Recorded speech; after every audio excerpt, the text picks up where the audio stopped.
ભાવનગરમાં ભાજપના સિનિયર નેતાએ ભાજપ વિરોધી પોસ્ટ મૂકી છે। યોગેશ બદાણીએ ફેસબુક પોસ્ટમાં લખ્યું છે, બીજેપી હટાવો દેશ બચાવો। ભાજપના જ સિનિયર નેતાએ પોસ્ટ મૂકતા અનેક તર્ક વિતર્ક શરૂ થઈ છે। જો કે યોગેશ બદાણીએ 13 મિનિટમાં જ પોસ્ટ ડિલીટ કરી નાખી હતી। ભાજપ વિરોધી પોસ્ટ મુદ્દે યોગેશ બદાણીએ પોતાનો બચાવ કર્યો છે। મને ફેસબુક ઓપરેટ કરતા નથી આવડતું એટલે ભૂલ થઈ છે તેવું યોગેશ બદાણી કહી રહ્યા છે। કૃણાલ બારડ આપણી સાથે કૃણાલ જોડાઈ ગયા છે ભાવનગરથી। કૃણાલ, જે રીતે અહીંયા ભાજપના સિનિયર નેતા યોગેશ બદાણી ફેસબુક પર પોસ્ટ મૂકે છે ભાજપ વિરોધી, શું વિગતો?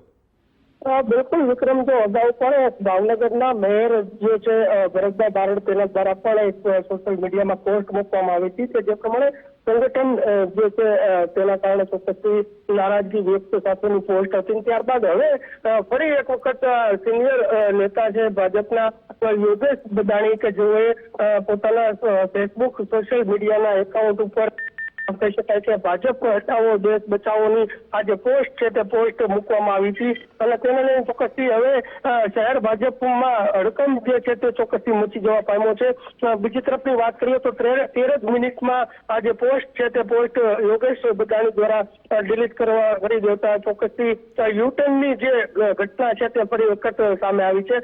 ફરી યુટર્ન મારી એને કહ્યું છે કે આ ફેસબુક એકાઉન્ટ છે તે મને હેન્ડલ કરતા નથી આવડતું, તેના કારણે ચોક્કસથી આ પોસ્ટ મુકાઈ ગઈ છે। પરંતુ આ સવાલ અનેકો થઈ રહ્યા છે કે જે પ્રમાણે ભાવનગર શહેર ભાજપમાં ક્યાંક ને ક્યાંક હડકંપ જે છે તે જોવા મળ્યો છે। આવી પોસ્ટ સિનિયર જે નેતાઓ છે તે મુકતા ચોક્કસથી ભાવનગર ભાજપમાં ભડકો જોવા મળી રહ્યો છે। વિક્રમ, બિલકુલ કૃણાલ, સમગ્ર માહિતી સાથે જોડાવા બદલ આપનો આભાર।